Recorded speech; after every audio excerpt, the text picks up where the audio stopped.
So we are here again, guys. Welcome to If You Ask Jimmy. Today, I am extremely excited because I have a personality in the studio who it's just a big honor for me to invite him to share the same platform with me today. On this program, you have no other person than Kayode Saxokay Ogunkoya. Are you not surprised that someone has a middle name that has sax in it? That's a saxy. You heard me right. I didn't say sexy, guys. I said saxy. That's as sexy. That's as sexy as it can be. So I have the honor of host.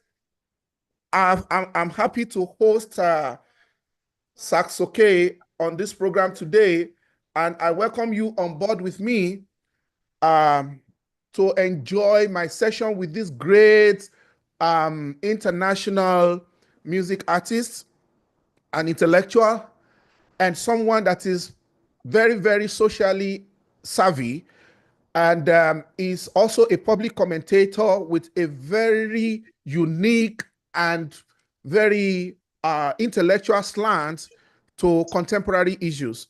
So you're going to see the music side of him. You're going to see the personality. Very great gentleman, as you can see, very handsome gentleman. You know, it becomes a little bit of challenge when I bring people that are super handsome and I look like something else on the same platform with them. Guys, welcome with me this guy from South Africa, a Nigeria-born person who has been in South Africa for decades, Saxokay.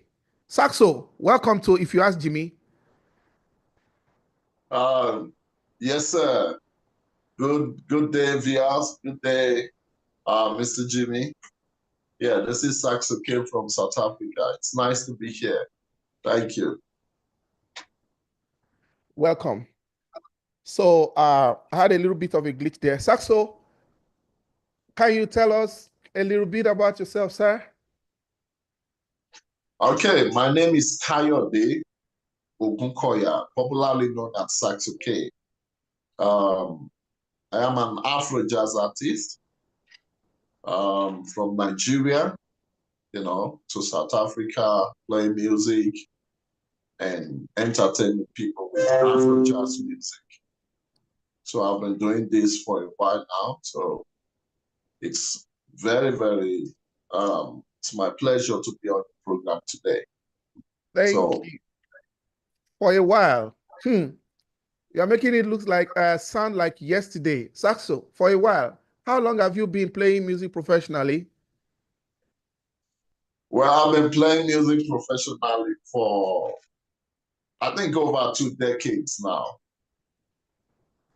Awesome. Yeah, over 2 decades plus I've been playing music professionally. Amazing. So can you help us to understand a little bit more about you? How did it get started? I know that you didn't bring, or did you bring it from heaven? Is it in the family? Is it a gift? What is it like?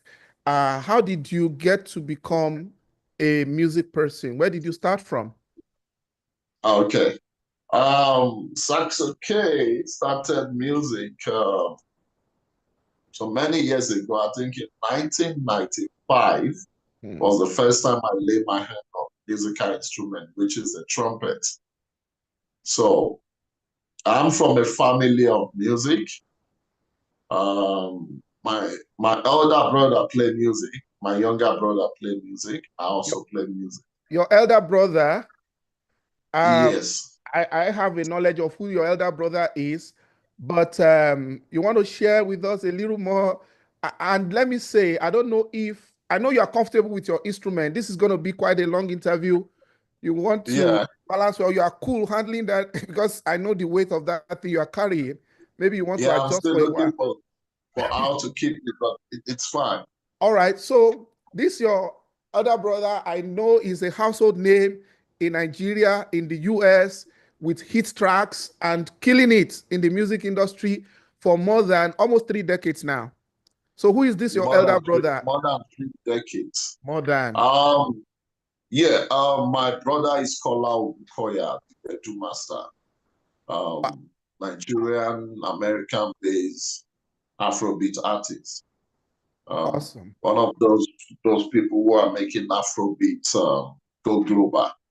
You know, I'm talking of the original Afrobeat, not the other new Afrobeat, the original Afrobeat with capital letter. You know, taken after the style of music of Fela Kuti and all the rest. So, I Right. mean, he was playing music, started playing music in the mid-80s. So that was when I saw them rehearsing. Hmm. We used to stay in Okota police barracks. So he Lagos. started rehearsing with his And brass section, trombone, trumpet, alto sax, tenor sax, baritone. They will stay somewhere under the mango tree rehearsing. And the moment I hear those sounds, something inside just ginger me like, no, I think I want to know more about this thing. Then I love soccer then. I would leave soccer, just go sit down, be watching them, be watching them rehearse. And so that's how you I started want to getting. play this instrument, as a little boy. It's always ginger me like, okay, me not let play, man. Let me Awesome. see what they're doing with this thing. Then I will be hanging around them, like, go and play this boy, go and play. Or I will just stay there, Saxo, you know. sorry to interrupt you. Sorry to interrupt you. I'll let you continue the story. Um, you mentioned Hola Ogunkoya, right? Bedu Master. Yes, sir. That Yes, name sir. rings a bell to a lot of people in my and your generation, and people maybe in their late 30s up to like 70s in age. But do you can we just introduce one of his hit tracks that can make him easily identifiable? Ohun tí mo fẹ́ jẹ, ṣóun ni ò jẹ́ ń gbọ́. Pèmí lórúkọ, Yeah, kò fà mí ní yeah. ronú. That Ohun pretty tí baby, mo that's fẹ́ one of, jẹ, ṣóun ni ò jẹ́ ń gbọ́. Pèmí lórúkọ, kò fà mí ní rògbò. I can't oh sing yeah. the because of anointing. I can't sing too much of it. So yeah, so continue. I want you to also summarize this because it's a long story. I'm still trying to Yeah, dig into how you came into music and you have given us a little background. As much as possible, I want you to touch as many areas of the musical side of you. Now, you were watching your brother, they were rehearsing, you saw all the assemble of the brass, instruments and all of those things. Yeah, can you take us, briefly out of that place? You said you were in Okota Police Barracks. What were you doing in police barracks? yeah. My father was a police officer, so we live in the police You estate, are which is Omolopa. called, yeah, Omolopa. So we live in the estate called Police Barracks, you know. So that was when my brother actually taught me the first key on trumpet, which is the key of C. So Wow. then after that, I think 2095, it took me to one of the greatest saxophone player of that time, Yeah. Pa Ishola Abe. Pa Ishola Abe is one of the alto sax player for Fela Kuti's band. He Wow. also played with Akib Karim.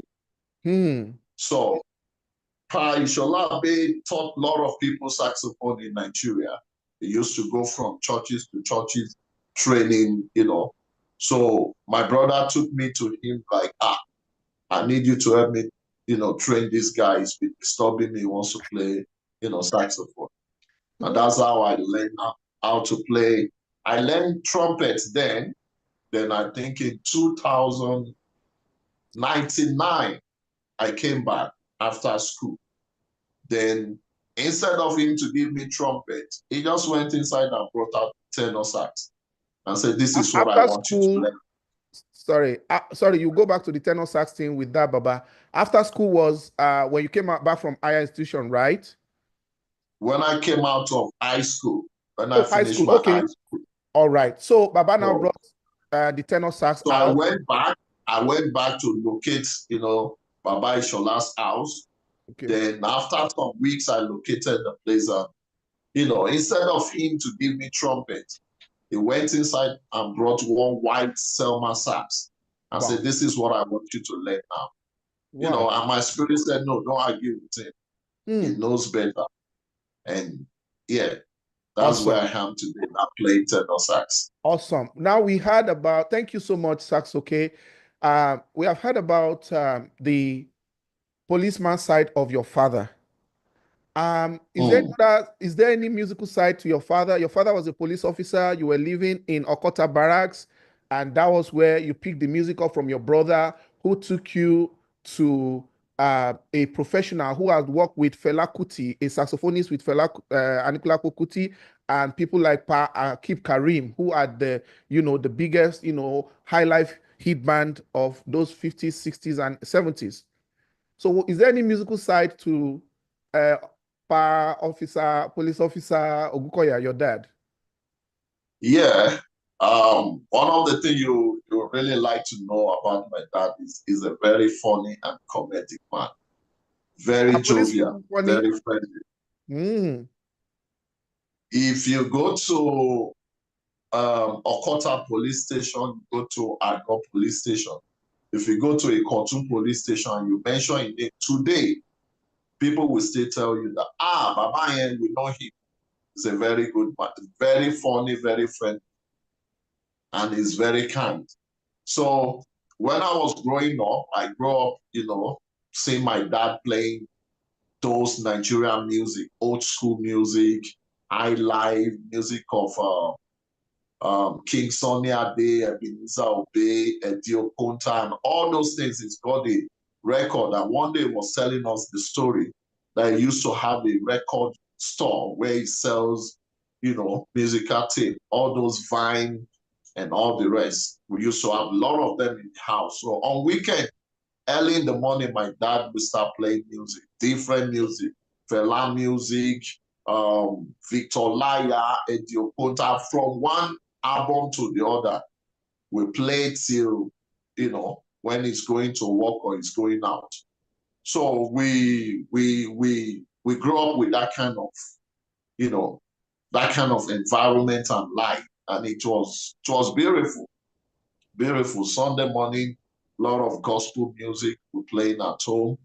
And, probably that's where we pick music or music. I believe music picked us. We don't pick music. Because I Awesome. was actually playing soccer Wow. before I dropped soccer to play music. So, okay, you are So actually a sportsman and a musician. Wow. That's yeah, interesting. in high school, I'm one of the best soccer player. I'm one of the Wow. best 800 meters runner. Even 200 meters run, I'm very good at it. Wow. From primary school to high school. I mean, after high school, during high school, I was playing with a club at Okota. After school, we go to the club and train, hoping that maybe I will become a soccer player. I'm a very good striker. So, I mean, so the moment I enter music, then I have to drop the soccer team and face music. It's interesting. Saxokay is so interesting. Even me, as much as I know you, I'm not even privy to this side of you. And thanks for sharing with us. Okay. We want to really get as much as possible in this particular interview with you. So please help us to, just have that at the back of your mind. So the way we manage the conversation. But thank you for sharing the spot, man. There was a time when this issue happened between Timida Kolo and Pastor Lazarus and, what is his name? Ali Baba put his mouth on it. Pastor Chris also said some things about musicians recently. People were saying whether they should pay them or not pay them. Pastor Fem Lazarus mentioned, people should, musicians should not, why should music ministers be paid or charged or whatever? A lot of controversies. I did some videos on that. And then during that conversation, I think I shared with people that even a poor instrumentalist his rehearsal time can take the most of his time. Not to talk of a good instrumentalist, and not to talk, the instrumentalists are like in leagues. We have different levels and different layers. The higher you go, the more intense your rehearsal time becomes. That's why many people who do music, some of them, if they are not careful and brilliant and can balance and do good time management, they can hardly be good at anything else. Maybe that's why they had dropouts in the past. Are you getting me? And sports as well. People, when they do training, people that are footballers, and they spend a lot of time building their physique, building their stamina, building their skill, owning that skill and their passion. They just eat, sleep. They want to go back and just do the thing. And usually it doesn't leave them too much room for other things. Then someone will come and say whether that intellectual property, whether that skill or capacity, they talk about anointing. You can have a talent that God gives you from heaven, inherent talent, but you have to build it because you have to learn earthly skills and sharpen those skills that will now bring out the deposit of God in you. So I'm happy that you said you're a professional footballer that could have ended up being a professional, if not that the music is now standing, it's now going side by side, pari passu with it, and you had to really focus on one of those. Let's go back to the musical family. You have a brother, like you said, your younger brother is into music. Can you let us also tell us a little about your younger brother? We have heard about Daddy now, who has a music part of him. I think from our pre-interview, you were telling me about how Daddy also owned a record store way back, right? Yeah, So he used to own a record store. Tell us about that. And quickly, you have to manage this conversation, like I said, because if not, we will not be able to cover as much. Definitely, we are bringing you back, but Saxokay is loaded. And because you are loaded, we want to get as much as possible out of you. Please tell us briefly about the business music side of Daddy. He was a professional policeman, and he also had a music part of him that he was also in the business of music. Tell us about that, and then tell us about your younger brother in music to cover the musical family aspect of things. Thank you. So my dad used to own a music store, like a distributing music store where they sell musical tapes and vines. So that was many years ago. I think that was before I was born. I heard the story. He told us the story. So he used to have that store in the Shagamu. So later he closed down the store. So then that's the story I heard about it. What about your brother? Yeah, my younger brother, I think immediately I started learning music, he also came to join, and we both started learning from the same teacher. Who is this guy? Who is this, your younger brother? My younger brother is Olufemi. His stage name is Olufemi Koya. Olufemi Koya Afrobeat. Right. And he's also based here in South Africa doing music, representing Nigeria and South Africa. It's really doing well. Yeah, I know your brother is also an international artist like you, and who has played with the best of the best globally, Angelique Kidjo and some other, brands. I know you also have played with all of those bands. Um, I mean, it's amazing. Your brother started music in Nigeria. It was a known brand who played for, very big brands. And then he went to America and he was killing it in America. He was releasing back to back. He came to Nigeria to release albums. And also, he released hits. I mean, that one I sang is just one of his name. Bedu Master was already a household name on the music scene in Nigeria, on the radio station, TV station, in parties and everywhere. That's your elder brother. Your dad had music to him. Your younger brother is one of the biggest brand in Afro music globally today. And you and your brother, you are ruling the music market in America, in South Africa, and globally as well. Now, your younger brother is a big brand. Your older brother is a big brand. You yourself, you are a big brand. How do you explain that? Well, I think we just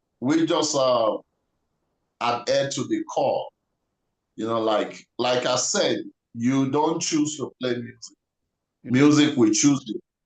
You know, it's a calling. When you are called into something, it becomes easy for you to do. Even those long days of training, you know, pushing, trying to get better, you just keep going. You know, a lot of people will start a journey, but few people will get to the end of it. I mean, I know a lot of people will started learning saxophone then together. Some of them are, you know, deviated into some other profession trying to do something else. But if music is better than you can't leave it. You just always find your way back on track to keep playing music. You know, come rain, come shine. You have to. Can we say that your family, apart from the fact that you developed your skills, you own your skills, can we say that your family is especially anointed? Because it doesn't come that easy. People try, but to have you guys just so good on the musical instrument, and then looks like a mystery though. You understand? Because like your brother, he didn't have the time to train you. He said, okay, go to the best of best, and Baba trained you. I think I caught you short the other time. You wanted to also tell us how Baba also trained your younger brother, Olufemi Sax. Yeah. Yeah. Yeah, he also came there. He started by, you know, training on trumpet. He started by training on trumpet, and later he just picked the saxophone and, you know, looked through everything and start practicing. And then he switched to saxophone when a tenor sax player was needed in my brother's band. So everything happened in our lives so quickly. Wow. Because I started playing saxophone not quite long before before Sweetie Baby was recorded. So my brother came from US to do recording. Okay. Then he came in, he saw me playing the saxophone. He was like, when you start to play sax, she been a trumpet in the left still. I said, now Baba Ishola, they teach me sax now. I was like, that's good, please keep it up. Awesome. And he did a very, very amazing thing that day that really, you know, it shocked me. I was amazed and I was like, no, I'm going to take this thing serious. Wow. He came with a brand new saxophone to do recording. When he was going back, I didn't have my own saxophone there. So it was like, which sax are you using? I said, no, when I go Baba Riaza place, just change the mouthpiece. You know, I only have mouthpiece. And it was on the day he wanted to leave, he was like, no, you know what? Take this sax. Wow. Wow. A Yamaha sax. That was the best sax I ever owned. Yamaha sax. That's amazing. Well, so, and you know, for somebody of his caliber to do that, it's not easy, man. Yeah, it was that. Not everyone can, you know, very expensive saxophone. Just give it to a beginner. Wow. So I told myself that the next time this guy is gonna come home, he will see me that I'm doing this thing very well. Wow. So the next time he came home, he saw that I'm already playing, you know, with different guys, with Daniel Bankole of the Lovers Band and so many others. Daniel is in the same Dallas with me now. Daniel is probably the biggest brand when it comes to his own thing here in Dallas. He doesn't, no contest. Danny B, if you are hearing us, these are your guys, okay? This is your own Saxokay, and this is your brother. Baba Dan, go ahead. So he was so happy. He was so happy, like, everybody's here, take care. You guys are just like pushing, you know. So then they needed to do some show. They wanted to do the Shaggy show. So they just called me and like, hey, we have decided that you need to join the band. Wow. Go to Showboy, go and collect baritone sax from Showboy. You will be playing it now. Wow. Then go to Mr. Isaac and the rest. They will teach you all your lines. Wow. You know, I've just started playing saxophone probably, it's less than 2 years. But you are being a trumpeter, so you have the ear, you have the skills. Yeah. It's not like a transferring of skill. You are not green like that. So, to play in Afrobeat band, it's not something that is very easy. Not everyone can do that. Okay. So I have to start rehearsing every day. I pick up all the lines and, that's how All I right. started playing Awesome. with the band. So you started rolling with the Agbabolas instantly. And Instantly. your brother giving you that sax is a big motivation, and you also took up the challenge that no, I'm not going to disappoint him. The moment you took it to Daniel now, you brought nostalgia to me, because I mean, let me not take it to Daniel yet. Daniel is in the same city with me. We are in the city of Dallas together. And I think we connected sometimes ago. It's been a while right now. But I'm taking Daniel out of this. Me, you, and your younger brother. Yesterday, Okay. I mean, recently I was telling you that, I mean, look at how life is. You are in South Africa, your brother is South Africa, I am here. We have some other people that we played with, we jammed with, that are, Yeah. everybody is spread globally now. I remember the days of our hustles on the streets where we'll carry trumpets, we'll carry the band, when we'll do different shows, you know. I mean, those days of little beginning, playing at events, playing at schools, holding concerts. It don't mean now I am so musically rusty that I don't think I mean, if any band invites me now, they don't want me to mess everything up because I just left music somehow. But knowing the struggles and the hustles and seeing you guys when everybody was just coming up in Lagos of those days, I mean, it's very gratifying to see Mm. that everyone now is a global brand. As far back as like 14 years ago, your younger brother was being featured in SABC. Is it SABC? That's your TV station in South Yeah. Africa. Yeah. SABC. South Yeah. African Broadcasting or something. You know, Yeah. a guy from Nigeria, he was killing it, was ruling the waves, and I mean, is the darling of all stations. You yourself, you have been interviewed over and over in the national broadcasting station of South Definitely. Africa then. And like, how long have you been in SA? It's almost 2 decades now. Wow. And your brother almost about the same time. Yeah. It should be like 2 decades here now. So how is music in South Africa? Music in South Africa is very, What are you exactly very, doing? very. Who is Saxokay? And now that we have taken ourselves out of the past, the beginning, Okay. the introduction. Tell us Yeah. about this Saxokay. Who are you and what exactly do you do? Because I know that there is more to you than the music. Tell us about the music and every other thing else that forms your brand. Okay. Saxokay is an Afro jazz artist based in South Africa, Nigeria, based in South Africa, playing Afro jazz music. So I call my music fusion of African beats. So you'll be hearing a lot of, mix of African beats, and you'll be hearing a lot of high live Afro beats. You'll be hearing some South African beats in my music, some East African beats. So it's a fusion of African beats. That's what I do because, traveling around Africa has really widened, my imagination and, the way I see life and I see people. I want to, I can say I am I'm Pan-Africanist. Great. So I love bringing things of Africa together, bringing African people together. So that's what my music represents. So Right. my music is not just Afro beats. I have some music online. If you go on any online platform, on YouTube, on CD Baby, on Spotify, you see my music. Just type Saxokay there. You'll see my highlife music. You'll see my Afro beat music. You'll see my jazz music, some kind of calypso beat also. So that's what I do, fusion of African music. Apart That's from what I music, do. apart from music, I mean, I know you do some other things. What are those things that you do that is still this in the entertainment and the arts world? Okay. When I got to South Africa, I realized that music is very wide. So you can play music professionally as an artist and pursue that as a career. You can also play music corporately while you play for different corporate events.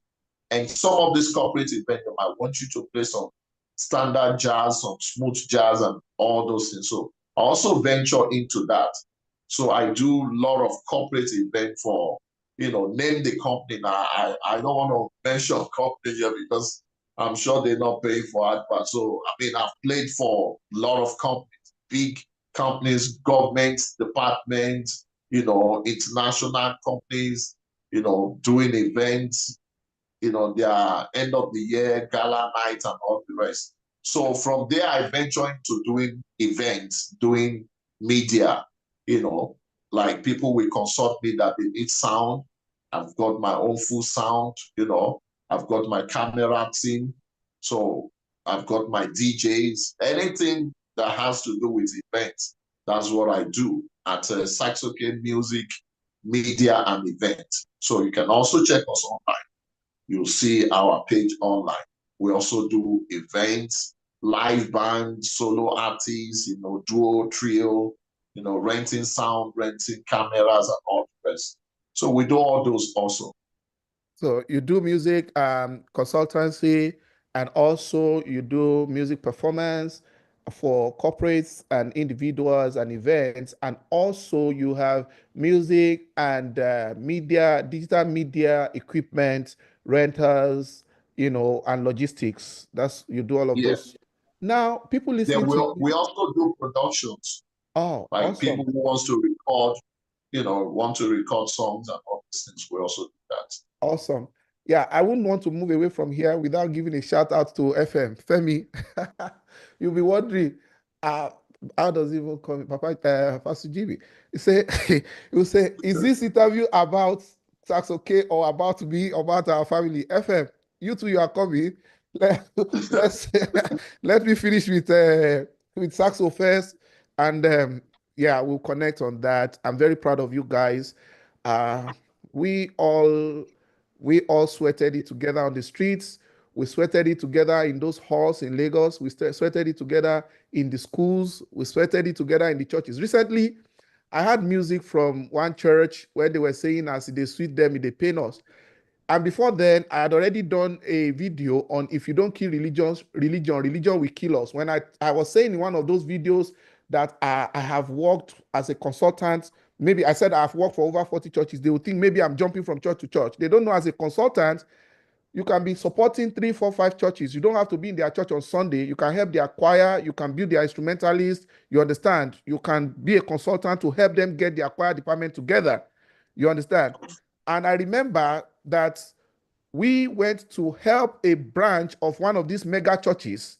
If you remember that time, we went with Hans. If I mention the name now, I mean, in a location in Lagos, they needed, I mean, this is a church, they don't beat drums.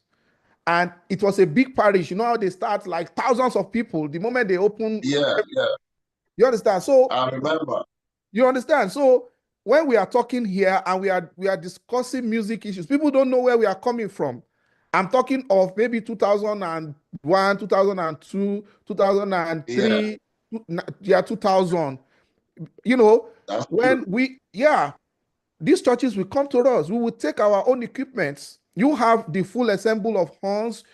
You will go with yours. I mean, we will go like 5, 6, 7, a team of musicians. We will go there to make sure that we perform for them. Not perform, we are like the instrumentalists for the choir. People don't understand Yeah. it. So when we come and make commentaries in church music, our own perspective will be different from the sentiments that people are expressing on the streets.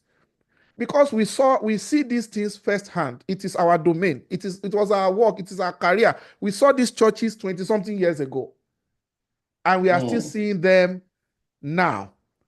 So, I mean, shout out to all the guys. Elijah is also here in America, though we have not connected. I mean, he's been here for some years. He's killing it in his own area.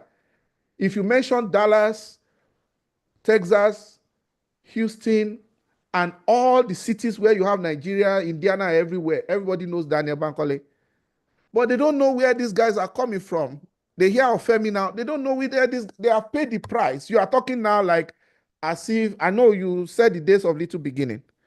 But take us a little into your journey. Has it always been smooth? Has it always been this fresh looking, shining, handsome model, this black ivory or black ebony guy? Has it always been so rosy? You just jump into South Africa and then you started picking dollars on the street or rand? How has it Well, been? it wasn't that rosy. It wasn't rosy at all. The journey was by the grace of God. I believe that if you have something inside of you, that thing you have on the inside will keep pushing you to do better every day, you know. And I think I need to shout out to Pastor Johnson, you know. Those days when we started, because I was just reflecting now, those days when we started, I remember Pastor Jimmy Johnson is the one that gave us Kakaki for Christ. And we used that name for some years, like 2-3 years, and people really know us with that name. You know, we had Kakaki for Christ, which is instrumental band for church, performing, you know, ministry in different churches. Then from there, we created Kakaki Brigade Band, where we play the brigade band for weddings, birthday, different things. You know, the hustling has been there, you know, right from time. And Pastor Jimmy Johnson has been one of those backbone there, like, hey boys, don't worry, things go better, don't worry, and then we go and also and get us gigs and say, guys, I've got you this gig from this Anglican church, from this, they want to do this wedding, they want to do this, and all those things. That's how we started there. I was playing saxophone, I was playing trumpet for brigade band, you know, and some schools will call us, we go and play their, what do you call it, inter sport and end of the year party. You know, it's been like on the streets, you know, we've been on the streets, building the brand, building yourself, trying to become who you want to be. So I played music for some few years, you know, then I went to school to study music at the Polytechnic in Ibadan. Yeah, that's another part we need to know about you, that apart from being someone that was trained informally by professionals, you are also a graduate of music. You went to school to study music. Tell us a little about that. So I studied music at the Polytechnic in Ibadan. So when I finished music at the Polytechnic in Ibadan, my younger brother was already in South Africa then. We're supposed to travel together, but I had to do my final exams. So I'm like, I almost how many years do this thing, I don't finish this thing, I finish exam, you know. So the following year, the opportunity came again, you know. So I just took the opportunity, like, let me leave. And then Nigerian music was becoming hip hop. So, and you know, you want to play quality music, it becomes a little bit difficult. You have to, they have to tell you what style of music they want. You go to show, and it looks like it's not really music anymore. So we needed somewhere you can hear quality music, you can mix with, you know, quality musicians and all those things. And we have too many professional musicians in Nigeria. The venue for them to really express themselves is not there. No, you know, there's subsidizing quality music for some cheap, I don't know, some cheap kind of music like that. So I was just like, look, I want to further my music. I want to play where I can express myself in music, you know, where they will appreciate music more. And, you know, it has been a drive to always, you know, go around the world, travel some places. So when the opportunity came to come to South Africa, I just like, so it's like a dream come true. Okay, I will interrupt you there for a reason. You know, when you were talking about Pastor Jimmy Johnson, all of us rolling together, because it's just like rub my back, I rub your back. I knock doors, I get the business. I say, guys, let's go and do this thing. And all of you too, you know, we have kept the relationship and it was symbiotic. You're helping me, I was helping you, we're helping one another. I benefited a lot from you and we benefit mutually. I was laughing. I didn't want to interrupt your flow. You know why? Do you remember a gig that we went to do for a school one time, Sunday, and some of those guys on Governor Road, Sunday, and some other guys went with us. They did not pay us that day because there was an amount that we agreed on. I think for some transportation reasons, there was a little bit of delay. And we still made the event, we still performed. And they did, I mean, they were offering us just like transport money. What is this? That day I learned a lesson because I thought that they would do the normal thing and at least change their mind and pay us because we did our job. But I don't know that people are different. They never paid us for that gig. They never came back to my office to say, okay, here is your money. We funded that, you know, sometimes you take deposit. After performance, they pay you the balance. So you may not remember. We performed, we did our thing. Meanwhile, I had to settle the boys. Because you have a band of like 8 or 9 people. Are you getting me? Thank God that they saw that the people who invited us, our host, they didn't pay me. But there are guys that came from Egbeda, guys that came from Lasso area, guys that came from Isolo area. That place was Igodo. We went inside there. Go. Oh God. If guys see this, they will know what I'm talking about. So that's part of the hustle. I want to ask you, in Nigeria, the hustle was real. In South Africa, was there any hustle? And you know, I wanted to, that's why I want us to cut it.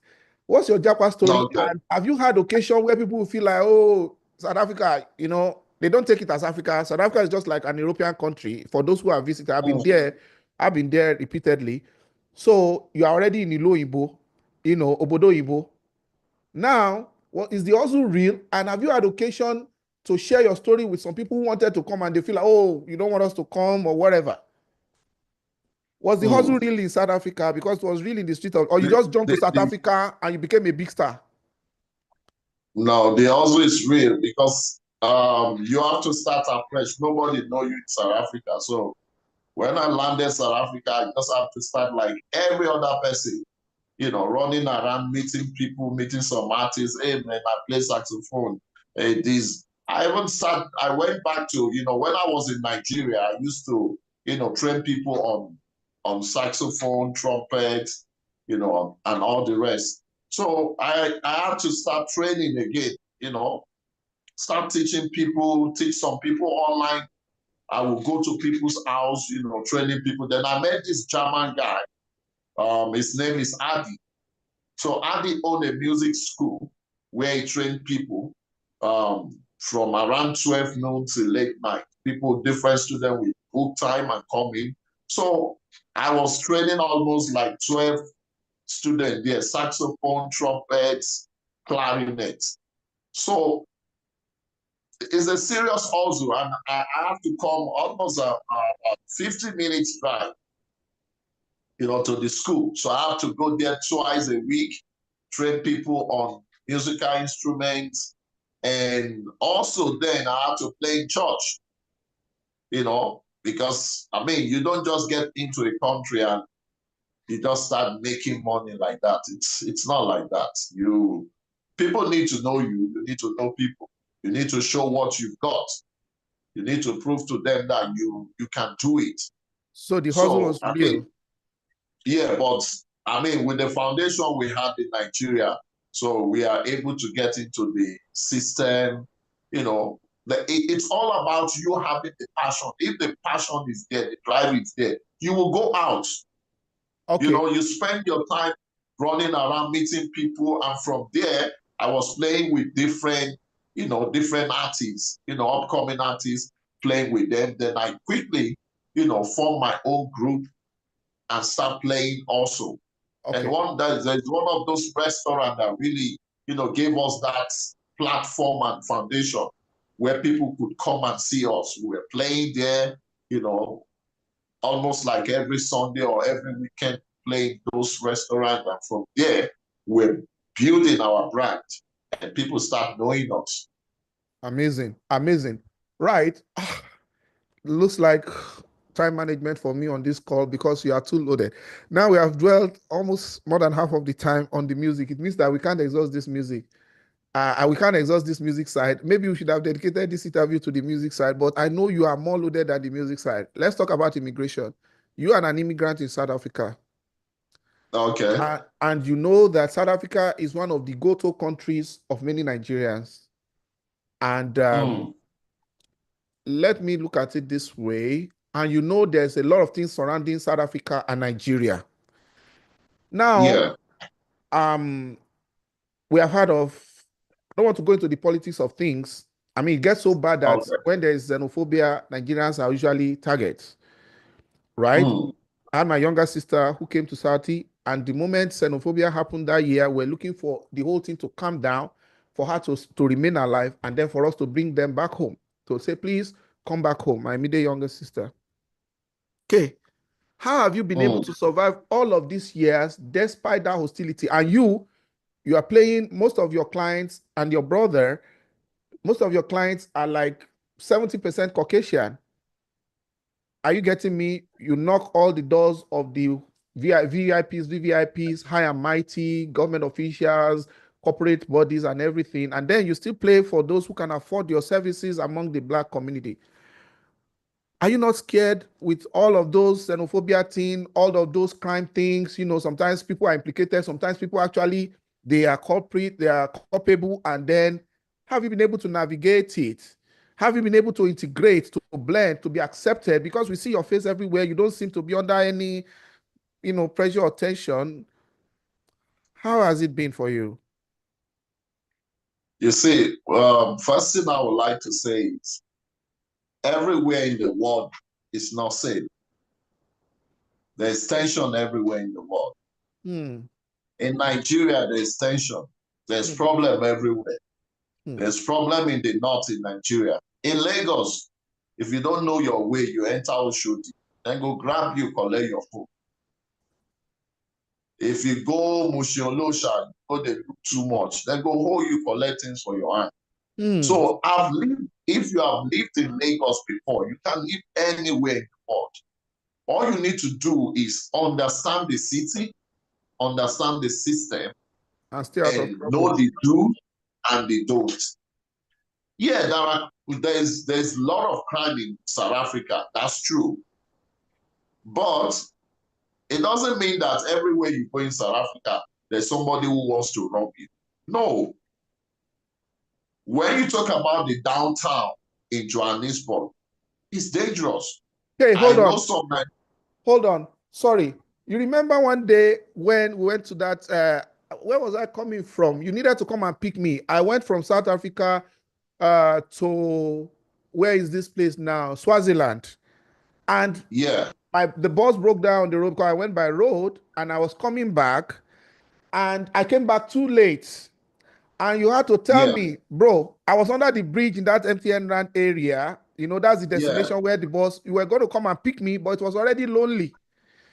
And you remember how you advised me? The park. That I should put my hand in my pocket. You remember how you have to coach me so that I can remain like a tough guy. And I was carrying bags. You remember? Anyway, maybe you have forgotten, but I remember. I remember when you went to Swaziland. Continue. So, I mean... So that's an example now. Let me make a pure example that people in Nigeria can understand. If you want to go to, it's like go to buy like lace and all those things. Balogun, Lagos and you Island. are carrying money. You want to go to Lagos Island and you carry money, cash on you. You don't need to wear suit and wear tie. You don't need to wear a lot of, gold and all those things. You need to dress like the Lagos Island guys. You can just wear some palm sandal and wear short knicker and you are having money on you. I bet you nobody will stop you. Streetwise. Some nice arm, some shade on you, and the way you walk, don't be looking like JJC. Face where you are going, somebody stop you and say, hey, please, no, I don't know, please, sorry. You face where you're going. The same thing to Johannesburg. You will be going, somebody will use their body to hit you, and they will tell you, hey, you the one you step on me, but they step on you. All they're trying to do is psychology. They need you to stop and have conversation with them. So another person can take something from your pocket. How have you been able to survive all the there have been different rounds of xenophobia? I know you must have experienced like 2 or 3 since you got to Southie. Is that not a threat to your business? I know you say you try to be streetwise and stay out of trouble and know the do's and don'ts. Yeah. Don't you feel like, no, I want to go back home. It's better to be alive? And tell us about that, especially the kind of, and then, recently some people came out with more online additional kind of hostility between South Africa and Nigeria that is not necessary. One random guy will just say one silly thing online and everybody will jump on it because they already have that kind of, bile and mindsets. How are you able to navigate those moments of tension? If you are playing football, it is us against them or them against us. If there's rivalry between Bafana and our Super Eagles, they can even use that and slap somebody. Then this xenophobia thing that people have to leave town, so people feel that it's not safe. There could be shooting, burning of people, stabbing. They are hostile to a lot of blacks, but it looks like Nigerians also are particular target. But you have been able to just stay in that system. I mean, tell us about it. How are you able to survive in that? And they believe that a lot of our guys peddle drugs, let's say the way it is, that some of our guys peddle drugs and give the rest of us a bad name. You remember where Crystal Mall, when I came in Ramberg, you took me to Crystal Mall for shopping. You took me to some other places in Ramberg, around that mechanic area, around some of those Pakistani stores. You will see some of our guys who are from some other, part of Nigeria who are doing their thing. You don't even need to be a South African or to be, you will know that what they are doing, they are even doing it openly. And they look at all Nigerians like that. Some people get shot just because Nigeria is just like you are branded as if you are something that is like, you understand what I'm saying, in a negative fashion. Yeah. How have you been able to remain clean in the system and to navigate such difficult perception of some of the natives? Okay, you see, the first thing I would like to say is this. It's not like South Africans just go around looking for Nigerians to attack them. It's not really like that. There might be, sugarcoating what is happening here. And sometimes, some of these crises, our people also have their hands in what is causing these things. You see, some of our Nigerian brothers, they overdo, they do pass themselves. Some of them live as if they own this country. They do a lot of things that spoils the name of the good Nigerians. So it's not like South Africans go around or South African police go around looking for Nigerians to arrest. No. This is when they have clash. It's either police come somewhere they want to arrest or something like that, and people start trying to prevent the police from doing their job. From there, something can happen. I've never really had those kind of encounter with police. But one thing I want to tell people is South African police, they are not difficult. One thing they're looking for is they want people to respect them. And some of our brothers on the street are very rude. So they challenge police, they disrespect police. It's difficult for you to see a South African police that will slap a citizen or a foreigner. It's difficult. Or they will just hold you and start beating you. No. Even when they stop you, they will greet you. How are you, sir? They will put sir when they greet you. Courtesy. When you give them attitude, that's when they change it for you. Try. Because you see, the psychology behind it is that person wearing that uniform is also feeling awkward. Like, people think when I stop them, I want to get something from them. That's why I'm stopping them. Or they're just doing their job. Did we carry over our Lagos mentality the same way we disrespect our police? Somebody came to this program and told me he lived in South Africa for 22 years. He said that our Nigerian brothers, he is a Nigerian. He said they are pompous, they are arrogant. And you also said it that some of our people carry themselves as if they own the country. Maybe that's why they have problem with the police. their arrogance. And sometimes, if you're a good Nigerian, you live here for over a decade, you don't want people to know you're a Nigerian. Even when you hear them, they're speaking, ah, nah, how far, my brother, where you doing? You just pretend as if you're not a Nigerian. You walk past them. Sure. The pride is too much. Hmm. And the people in this place, they have their own culture. The culture is you get somewhere, you greet everybody there. Even if you are the head of your family, you get into a building, you must be the one to greet people.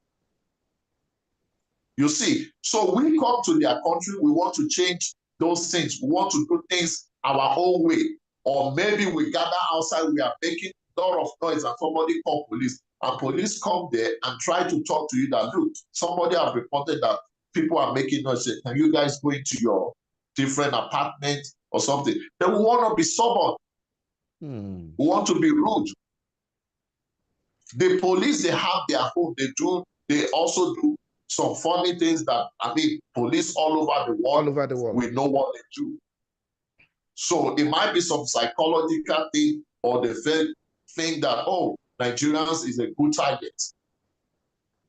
You know, and because of those Nigerians who are committing crime, it's now affect all Nigerians. When the police see a Nigerian, you are a suspect because you're a just because you're a Nigerian. Wow. You become a suspect. Bro. Okay. You see. Thank you, Saxo. But on the part you said that, how do I navigate my way around? South Africa is a very beautiful place. I know. And if you know the do and don't, you are free. You will live in this country without trouble. If you don't look for trouble, trouble will not look for you. Thank you. There are some places that is red flag in South Africa, like the downtown Johannesburg, Ebro, Dorfontein, Bertrams, Yeovil, Rosettenville. Those areas are high crime area. Yep. So if you see a quality Nigerian that wants his life to be saved, they don't leave those places.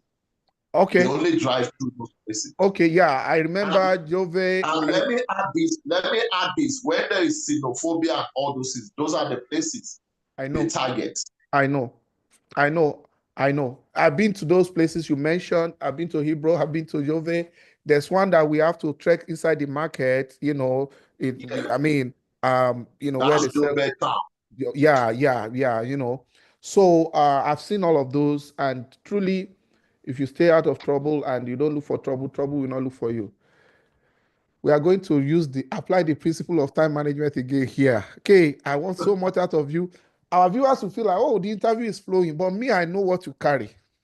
And now we have only touched a little surface of your music and a little of your South African journey. There's a question I still want you to address. Japa. Okay. And I want you to I'll try to make my own questions short. Sometimes I ask long questions because my channel is not just to hear the podcast is not just to hear your views. It's also to promote my own mindset, because it is if you ask Jimmy. So I'm coming from my own mindset to also bring other views to match. You don't have to agree with me, but to give the audience a broader perspective. Look at South Africa 20 years ago when you went there, and South Africa today. A lot of our people empty into South Africa. Now, if somebody says they want to come to South Africa today to hustle, you know, Nigeria is even tougher now. That time they were running to South Africa. 20 years later, Nigeria is situation is even harder than it used to be there. How will you advise that individual? Because some people believe that it's abroad, anything abroad, right from Ghana, Ivory Coast, just to escape the stress of Nigeria. Is this such an industrialized country that they can easily get job on the street? And have you advised people in the past that, guys, calm down, this is how this place is. If you want to come, I'm not saying don't come. And then they now come, they will feel like you don't want them to come. And then later they find out, maybe they should have listened to you. What's your experience on that? And if somebody says today, I want to come to where you are, what will you be saying to them? Okay. I don't discourage people not to travel. You want to travel abroad, your choice. Make your choice. Think about it very well and know why you want to travel and just give it a try. But coming to South Africa now, if you ask me 15 years ago, say you want to come to South Africa, I will ask you a few questions and I will tell you to come. But right now, South Africa is not a destination for you to come and look for a job because more than 30% of the people who are supposed to be working, who are citizens of the country, they don't have job. Citizen, no. So the unemployment rate in South Africa is very high. People are losing their job on a daily basis. And they've also implemented a system which is like South Africa First. So in every job they want to employ somebody, they have to look for a South That's African. what Trump is doing in America. America First. Yeah. So they have to look for a South African. Only when they can't find a citizen, then, and even at then, you know, all these things politicians use law, you know, to do all these things. So it's also in Canada. Also in Canada. It doesn't look like they are biased because globally, things are getting tense. And when things get tense, a father will first of all feed his own children before he feeds their neighbor children. Abi? You know? So let's not be emotional about it or sentimental about it. You know? So it's not a place that you say you want to come and look for a job. If you want to come to South Africa now, it's either you want to come and invest. You have money to invest, or you want to come and study. What about academics? Get your study. Sorry? What about academics, like people with PhD, professor? Yeah, I think a lot of them used to get jobs then. They could. Those kind of people can still come to South Africa. Okay. You know, you can get jobs in the academics if you are a master degree holder, PhD holder, or you can come here and do your master's, do your PhD, you know. And if you want to come here to work, it's very, very difficult. Okay. Because the amount of funds you will need to sustain yourself, you might not get a job for 4 to 6 months. Okay. Awesome. And they expect it to survive in South Africa for 1 month. You can use that money to survive in Nigeria for 8 months. Yeah. Incidentally, recently, some people want to travel, and the next thing on their mind is, oh, they should sell. Some people sold their houses to go to Canada, to go to America, to go to some other parts of the world. Some people sold all their assets. What's your view on that? Just to Japa, we are still on the topic of Japa. Yeah, you see this Japa thing, people need to sit down and plan. Why do I want to live? Most of the time, people want to live where they are not comfortable with the environment they have, or if their dream is not being achieved where they are. So they want to move somewhere where they can, you know, get some vitamin and grow their dream and, you know, be happy with themselves, or when insecurity issue is becoming too much. And sometimes many people travel because they want to create a better future for themselves. Because we should not forget that part. So with that last point, I will tell anybody, look, if you have opportunity to travel. That's my summary. But before you japa, plan it. The planning can take you 2 years, can take you 3 years. That planning includes some people selling their houses. They don't have any other place to raise the fund. They have lost their jobs, or something has happened. There's no more hope. People are selling houses, selling cars, borrowing money. That with the hope that when they get there. Before you sell your house to Japa, be sure that you have a job where you are going. Be very sure. I will advise people to first visit anywhere they want to Japa to. Go and visit, spend 2 to 3 weeks. You know, make your findings, make connections. Then you come back home, then you can retire from your job or resign or whatever. Selling your house in Nigeria to Japan, unless you already have the employment letter. If you don't have the employment letter, sell your property, like you carry your family. You see, abroad is not like Nigeria. You pay your rent, bills every month. So if you come alone, it's better. Whatever happens, you stay there, you make it work. But now, the moment you come with your family, it becomes very difficult. Wow. Because now you don't, if you have a family of 5, you don't go and live in a 1-bedroom apartment. They won't give you the place. They will kick you out because there is a system in place. They will tell you 1-bedroom apartment is for 1 person. You want to live with your wife, few places can, accommodate 2 people in 1-bedroom apartment. You see, now Right. you have 3 children, your wife and yourself, 5 of you wants to japa, and you are not calculating how much is the rent there, how much will food cost. You are just looking, almost some $4,000 in Canada. Fine. You get there, you get the $4,000 and you are spending 3.3 for expenses. You are left with $700. Then now you are now regretting. So you need to plan before you think of japa. Yeah. And you also need to watch which country are you japping to. It's not every country you should go. One country there, they say you feel no. You need to, do your research properly. Awesome. Be sure that country is English-speaking country. They are operating democracy in that country. The government is good because you see people go to so many places. Now they just keep people in like in Libya now. A lot of Nigerians are in prison. Just because they are Nigerian or something happened, they just arrest them and put them in prison. Some of them will work for people. Those people don't want to pay them. They call police on them. They put them in prison. Dubai. So people need to Qatar. Iraq. Before you jump out, you need to think about it very well. Awesome. Think about it very well. Saxo, yes, it looks like you are going to come back on this show. And then, we're trying to plan something together so that at least we can come once in a while to at least off this, not this particular podcast of, interview, just to brainstorm, just to compare notes. It will not be complete today if we, there are so many things we have not even touched or talked about. At the back of your mind, you were asking, when am I going to get to those questions? But we just have so much time.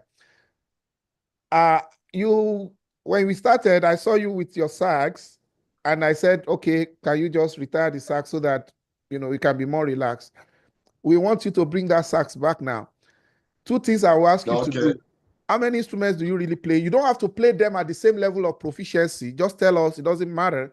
Then, can you just vibe for us a little bit, just freestyle? Because if we don't put your stamp on this particular show or this particular edition, then it is not complete. So you can set up your sax, and then how many instruments do you play? Then you can just freestyle for us as well. Okay, I think I started with the trumpet. Yeah. Then I moved to saxophone. Right. Then also, when I went to school, I played piano. Not so much, but I use piano to get my chords for my songs when I write my songs and all those things. Then I teach children piano. So I also teach trumpet. I teach trumpet, I teach clarinet. Yeah, because I'm seeing the bass guitar, right? Is that a bass guitar? The way it's looking at that's a bass guitar. Yeah, okay. That's bass guitar. I see. Who is that guy behind you? Plenty awards, plenty laurels. The view you showed me yesterday in your studio, I saw so many awards. This is your studio. You are killing it, right? Yeah, I'm just doing my thing.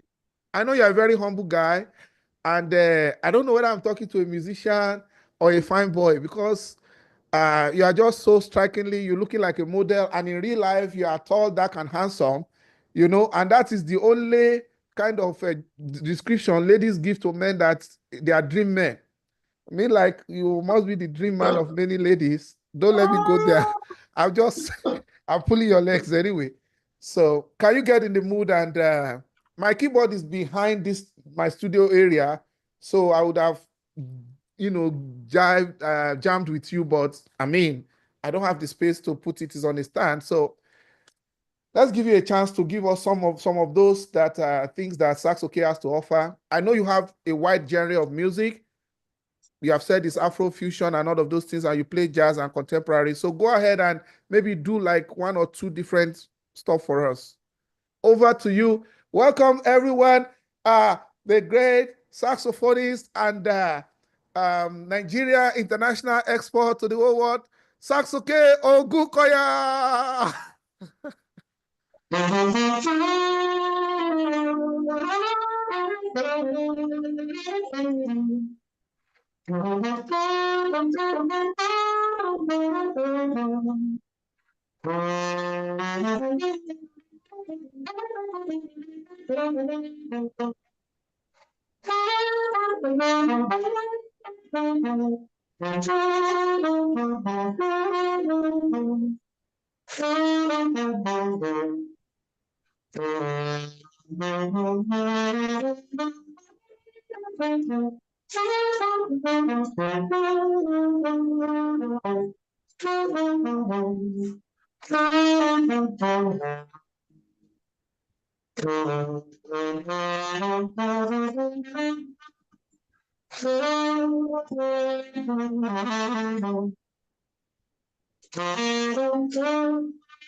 Oh, wow. Awesome, awesome, awesome, awesome.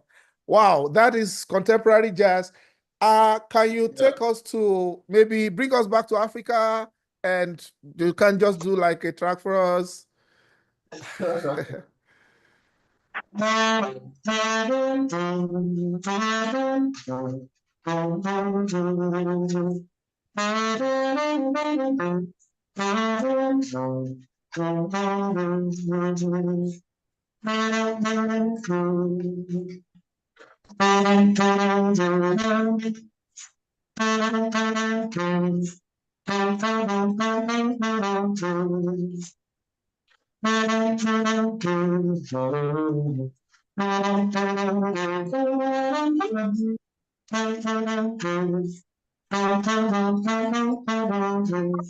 Time, man.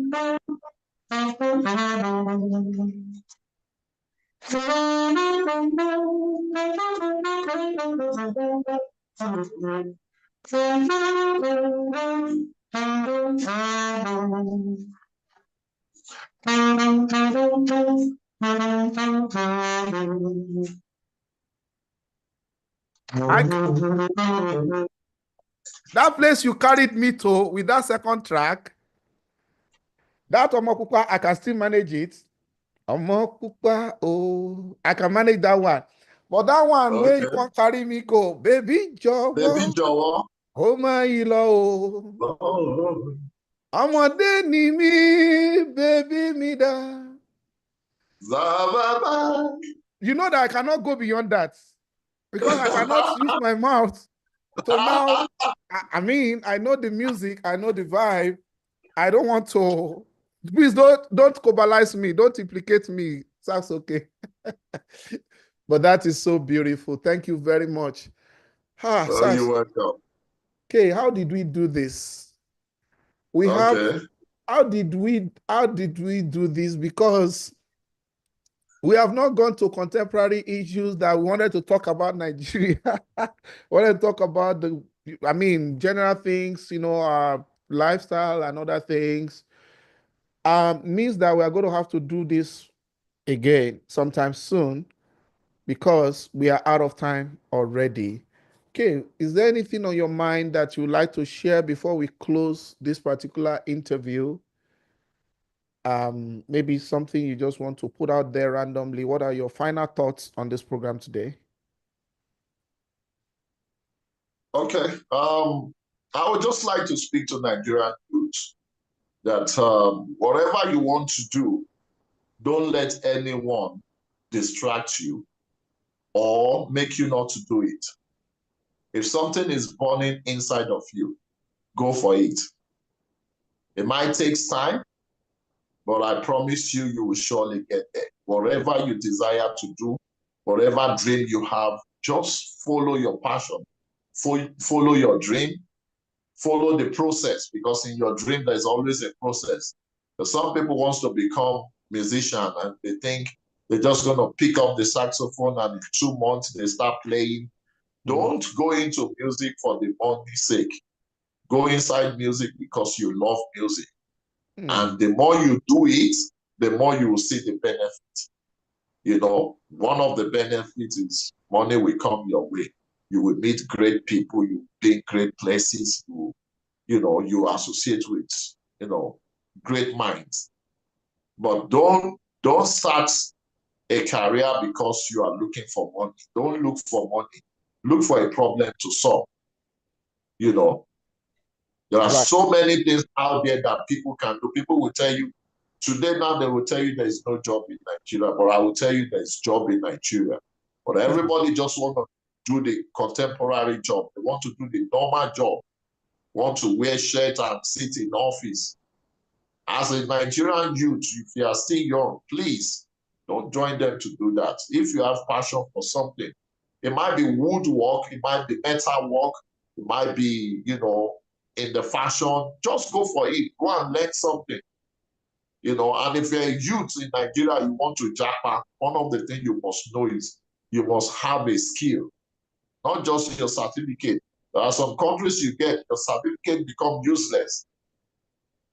Then your skill will make way for you there. Awesome. If you have skills, you are young, you are in high school, learn how to cut hair, how to barb hair, learn how to handle cameras, learn graphic design, learn something about online marketing and all those things. So that when these are skills that goes with you anywhere. Learn one musical instrument. You might get to one country and you get to a church, there's piano there, nobody to play it. There's drum set there, nobody to play it. And because you are playing drum set, somebody will see you and say, what do? You say, no, I studied this, I don't have job. Come and see me tomorrow morning. Awesome.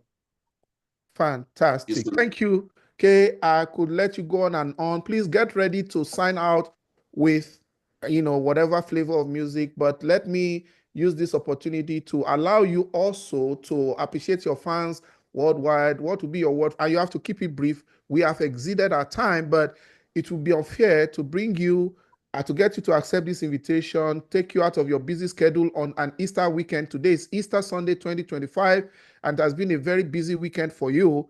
I mean, I should give you the opportunity to say hi to your fans, to thank them, in all the cities globally and everybody that is following your brand. When you do that, I will sign out and then you will sign out with your music. Okay. Yeah, this is Saxokay Afro Jazz, your favorite saxophone artist.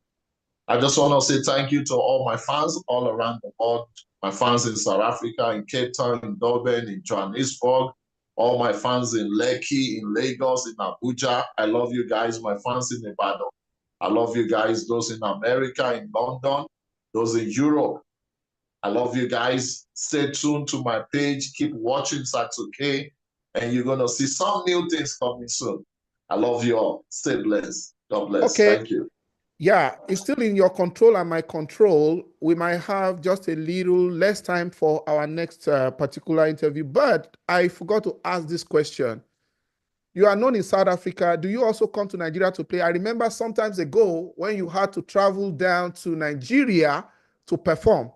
I know your brother also came to perform during, was it 2005? There was one global event, one fever event that you got. So, I mean, do people, book your service from international and you come to honor them in Nigeria, Abuja, Lagos, Port Harcourt? Yeah. I do international gigs. some birthdays, weddings, corporate events I do come to Nigeria to do. But booking me for Nigeria event, to book me 90 days ahead. So if you don't book 90 days ahead, there's no way I can meet up. Because I also have other commitments here, so I need to, finalize the details of the event and everything 90 days before the time. Yeah. Thank you. Thank you, Saxokay Kayode, Saxokay Ogunkoya, the only man with the middle name of Sax. Guys, you see that we have to bring this great man back. He's loaded and is so. I mean, time just went by so fast. We cannot conclude this edition without thanking our backbone, our support group on the back end, OMS Consulting. All I do is the lazy side of it. Just come here, talk to the guests, and I go back to my daily, everyday work, get a good night's sleep.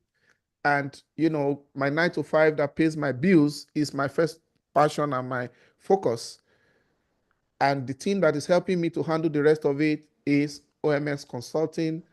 You can reach them through this channel. OMS is reliable. They are dependable. They are not the typical, okay, they say don't use typical Nigeria. They will work for you with integrity and with trust and make life easy for you and at affordable, cost. Thank you, OMS, for your support. They can help you to manage, to create, and manage your channel. And, you'll be amazed how easy it will be for you to go online and have your business, your brand out there. And if you just want to be like me, just talking, I'm not here for the money. I'm just here to just enrich society. I'm an independent commentator and people are making comments. And also we are adding our own angle to make sure that we have a balanced, outlook in society. Thank you, OMS. Thank you, our viewers, for always joining us. And we'll see you on the next one. And I will hand over to our guest today, Saxokay Ogunkoya, to please sign out for us. Bye, guys. Over to you, Saxokay. Thank you. Yeah, you can go ahead.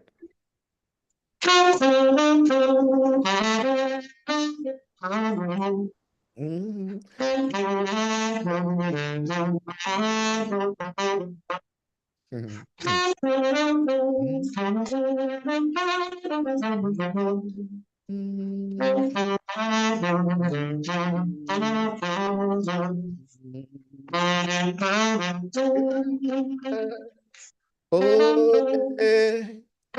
Aya mi ò já láti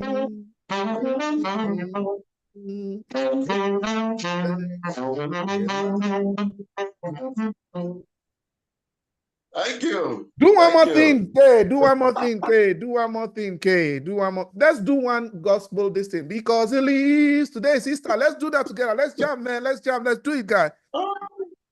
God sent His Son.